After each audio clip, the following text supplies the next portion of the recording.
One. Hey, it's live app review, episode number 27, and we will speak today about new REST API server with Matt and Dorian. Hey, guys. Hello. Yeah, hey, happy to see you here. Okay, several times we show this REST API server, but now we have new examples and new documentations made by Josh. So I just ask everybody to check it out, because it's really a useful tool. You can start deploy your applications on a blockchain just with several clicks, I don't know, several minutes of code. And it will be like a Web2 experience for building real decentralized applications. So we came to this idea from one customer. They asked to give them chance to easily upgrade their existing application into blockchain application. So we just made a tool. I just made a tool over Happy. It's a framework for APIs with several features like caching. I don't know. It's a good tool. I can recommend it. And I just made just a quick question. Happy is a lot like Express.js, right? Like it's a web server. Yes, like it's a web server micro framework. Why do you choose Happy over Express? I just asked one guy who made several APIs what to choose, and he recommended me this, and I liked it. So it didn't have any problem. I heard some problems about Express APIs. So just yesterday I deployed it on a web server. It works cool. It's a REST API. We have post request and get request. For example, if you want to receive some data, for example, you want to see an application about NFT, you can just ask. Okay, this is Insomnia. It's like a Postman application where I can just call something. For example, if I want to get information about some token, for example, it's just, you see, I just view NFT and ID of this token, and we will see. Okay, probably it's maybe I just killed that contract since that time, but it should work. And we have post request. We can, for example, deploy NFT or transfer NFT. We will sign this request with our seed phrase or without private key. But imagine you have this server on your own instance, so you don't need to trust anybody. For example, you have an application, you can just install this small instance with REST API, and you will send from your main server some calls to your like a middle server, and it will create some stuff. But you will still have this experience from Web2 developer. You don't want to think about, like, I don't know, gas, attach tokens. You just send something and it doing everything on the background. And so we made several functions, just simple to create user and store private key of this user on a server storage. For example, game can create users during their game process.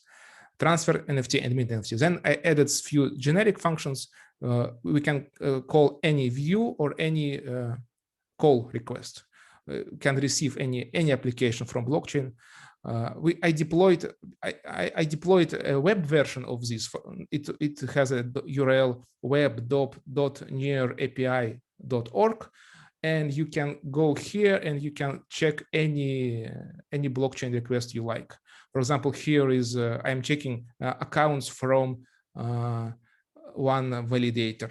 I can put I can also ask about data from mainnet as well. So if I will just remove this, should be fine. Pool O. So it shows data from the mainnet as well, and I can call. Here I logged in with one testnet account, and if I can send a call request, okay, I will refresh. For example, I can call this staking pool with ping request. I will remove params, and I will remove attached tokens. I don't need this. So at this moment, my web server is sending a call request to the REST API server. It will create a real blockchain call, and it will ping this pool. And after this ping, this pool will refresh all rewards for the staking. So you can see that there are a lot of stuff happens from like some transactions, signatures, block hashes. So it's a real blockchain call. You can check it in Explorer as well. So with this in mind, you can create actually with call and view request, you can create at least I think kind of everything on a blockchain. Also to simplify the process, I have init function, which will just install some special variables here, and deploy function. It has several applications with WASM binaries in the server. For example, it has NFT simple, NFT market, and you can just deploy, for example, NFT simple contract on your instance and start to mint NFT from your own contract. So just check help. Josh made it. I believe it's quite simple and handy. Okay, with this REST API, for example, I can show I made today one code pen application.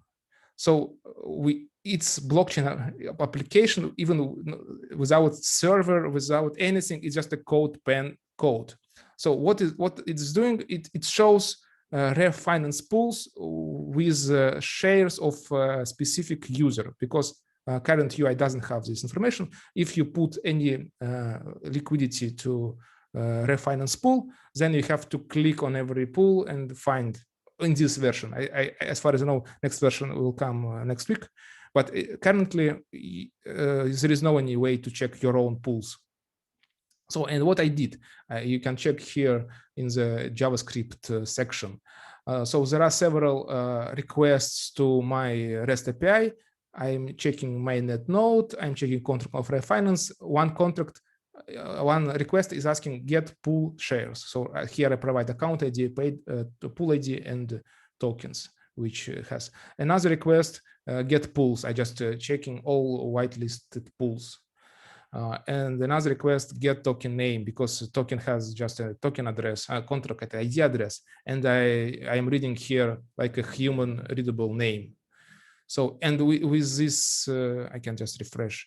And with these three methods, all of them are calling REST API. I can just check my contract, and it will go through all pools. It will find my shares, and it will load names of my fungible tokens where I have my liquidity.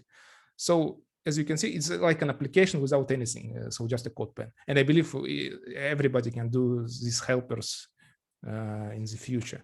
I have very similar example with browser extension. I made one extension, and I expected to have some data from the blockchain, and it was problematic to connect real near API.js because it's extension. I have to put some permissions there. So again, I just loaded some data through, for example, it's Telegram accounts from one contract, and just show them on a web page with replacing code. Another example, I have this video on YouTube. I will attach link. I just, using this REST API, I upgraded existing checkers game into NFT game. I imagine that every checker is an NFT, and as soon as you capture checker, you are taking this NFT on your own account. So here is code pull request with my updates. As you can see, there is only I think 35 lines of code which I added to make this game NFT game. So again, it's just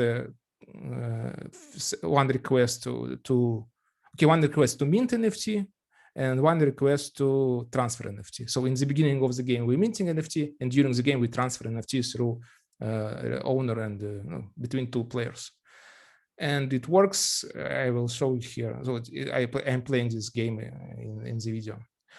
And another one useful thing which I really like, it came accidentally during experience. We can play with, we can use this API server during testing, because say you wrote some code and you want to, for example, you just checking the idea, the design, and you want to send a few comments and get some response. And usually people are using the near CLI, which is not so difficult to use, because, for example, here we can see easily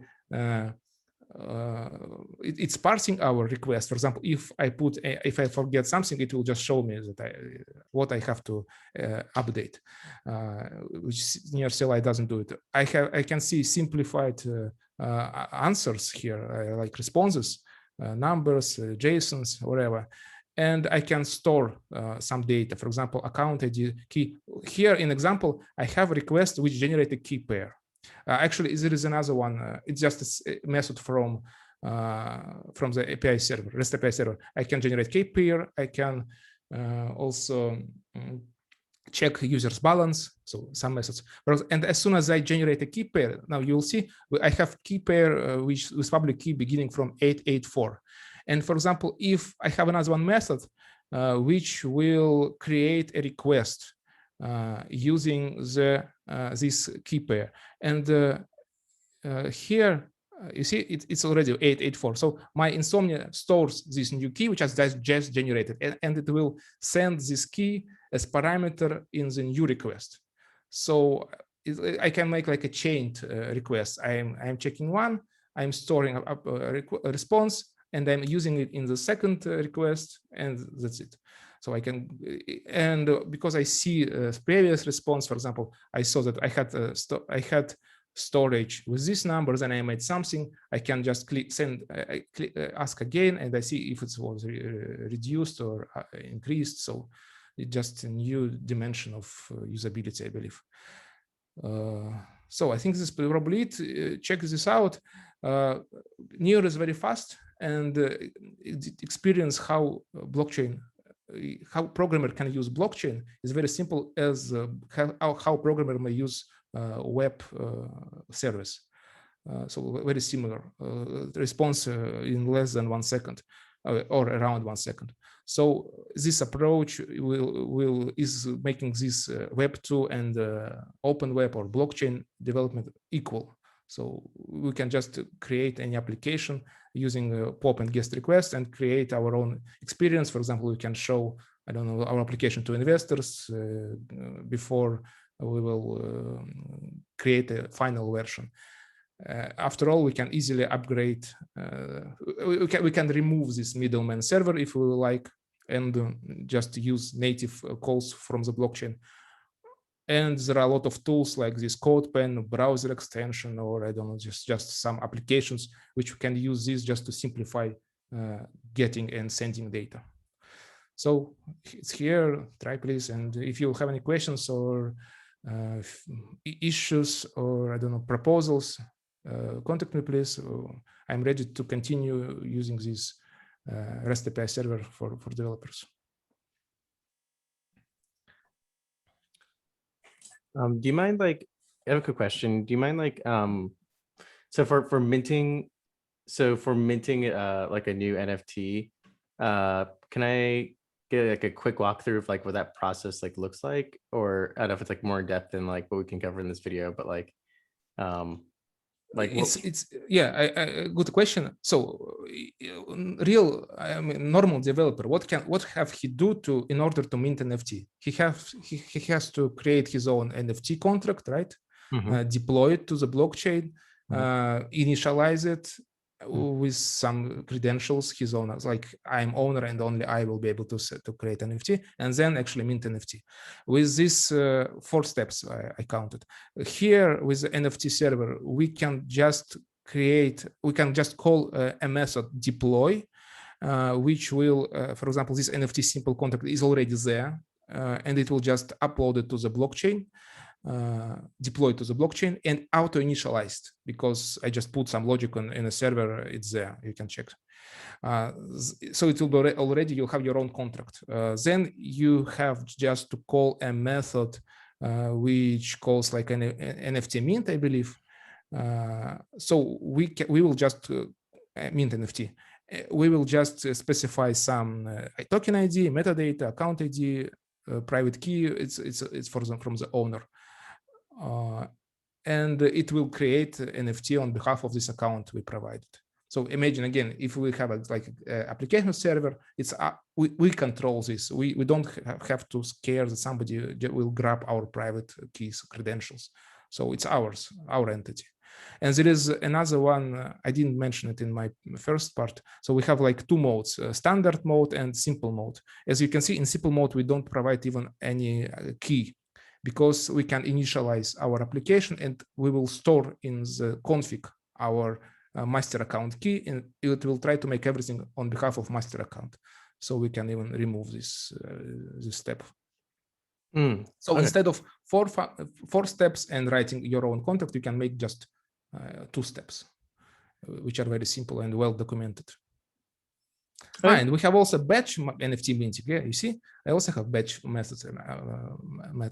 For example, if we want to create several NFT, we can put min max, and it will create, in this case, 3 tokens, 31, 32, 33. And you just don't want to be out batched. Yeah, but I did it. I did it for that application, because they asked me, okay, we want to make like hundreds of NFT. What shall we do? Yeah, that makes sense for gaming, right? Like you want to basically say, I want to make, 5 new, robots or something. And then those all just get created. What we should consider actually as well, Vadim, is we should consider like the fact that people may want to add this functionality to their own NFT contracts. So you just got me thinking about batch NFT minting. In the NFT standard, we only define what an NFT is and how it's transferred, like a single NFT.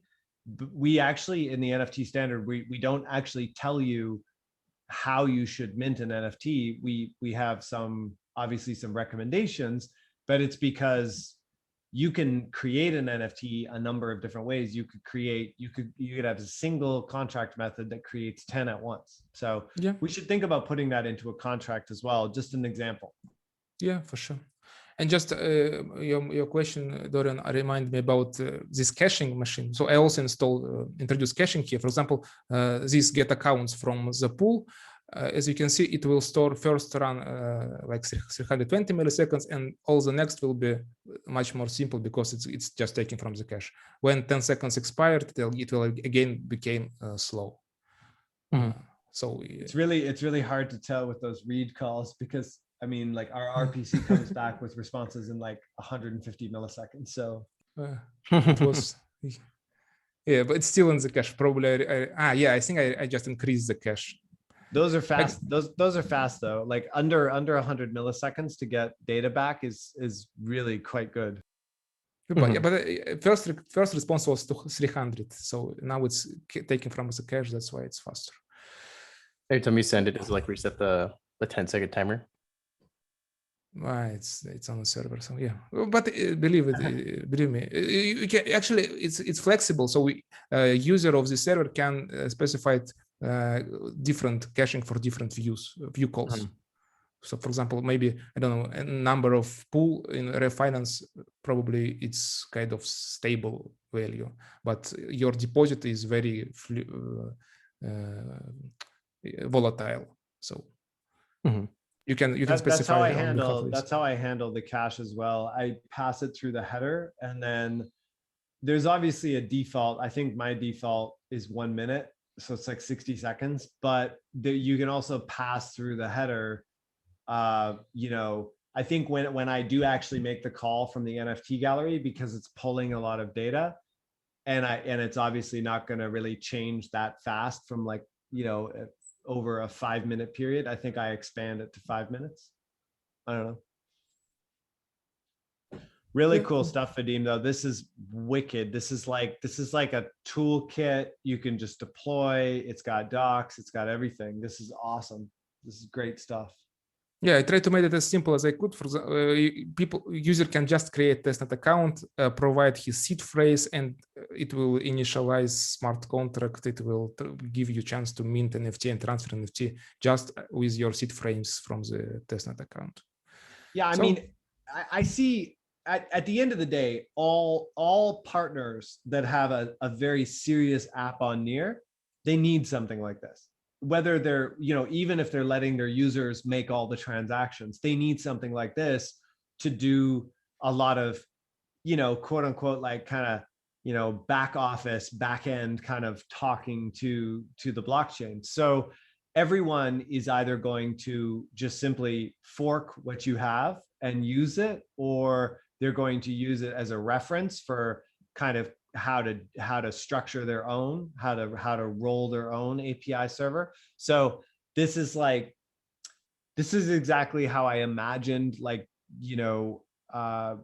developer relations going. Is like I think of developer relations less like a sort of a support channel and sort of talking to people all day long and explaining the same thing to 15 different people. I see it more like we see a pattern. We see everybody's going to need to build a server like this to support their app. And then what we do is we build it and we say, hey, this is recommended. And then we supply extra videos and tutorials and all sorts of asynchronous content that people can learn from. So really great job, Vadim. I'm like super happy that this exists and super happy that I can just point people to this and say, this is something you should set up, because now we can just have fun and build apps.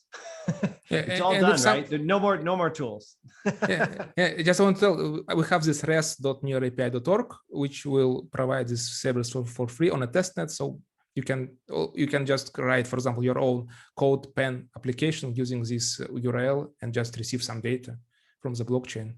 Right. And that's like mine's up at helper.nearapi.org as well. So you can, and just so people know, there's no warranty or liability around this. So if you really want to go into mainnet and you want to launch your own, you definitely need to launch your own. It's the same disclaimer for the indexer, by the way. So there is, I don't know if you guys know, this might be new information for you.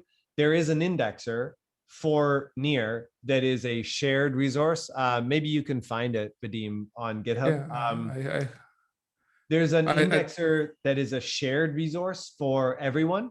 So there's what is an indexer? So what is a blockchain indexer? I mean, it's the thing that powers like the Explorer. So when you go to a smart contract and you say, give me a balance of a fungible token, you only can get the latest balance, but you can't get all of the changes that happen to that user's account over time.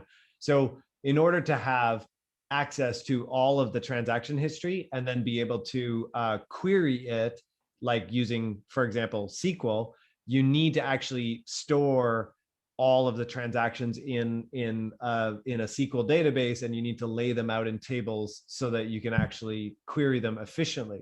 So we have such a service that is built for the wallet and the indexer. Like if you've ever gone to the Near wallet and seen the activity feed, that is powered by the indexer, because how else do we show you, the last 10 things that you did, right? So the indexer has a public endpoint that is read only, but we don't really tell you to use that in production. There's no like warranty for that. If you are going into production, you need to run your own instance of the indexer and then have it listen to the blockchain and store all of the data. And then you can use that as your exclusive endpoint. So it's the same thing that Vadim built. It's the same thing that I built. If you want to deploy your own Cloudflare Worker API helper, you deploy it yourself.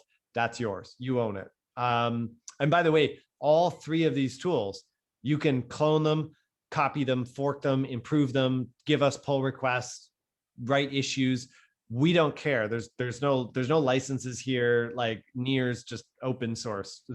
I think the only license Near has on the software, the kind of software that we produce, is that you can't actually put a more aggressive software license on it if you start with our stuff.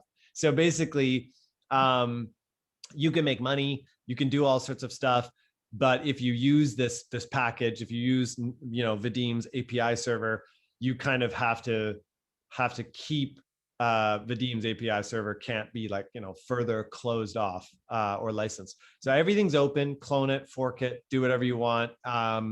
And if you are going into production, run your own instance, and that's about it. Yeah. All right. Well, I'm going to stop recording, but Vadim, once again, really cool work. I'm really impressed by those docs. They look great. It looks like it's super easy to use and understand. It's nice that there's a public endpoint there just for people to kind of to mess around with. But once again, shouldn't use those shared endpoints in production. But it's super easy to deploy your own. Yeah. Well, I made a little protection. So view calls are available for the testnet, but call never. So I just closed it. So so any of the post calls or any calls that will change the blockchain are not available. That's a good idea. I have a flag. I don't allow this to change through the remote, but if somebody has access, he can update this flag and transform to the right access. Cool. All right. Well, that's it. Thanks everybody.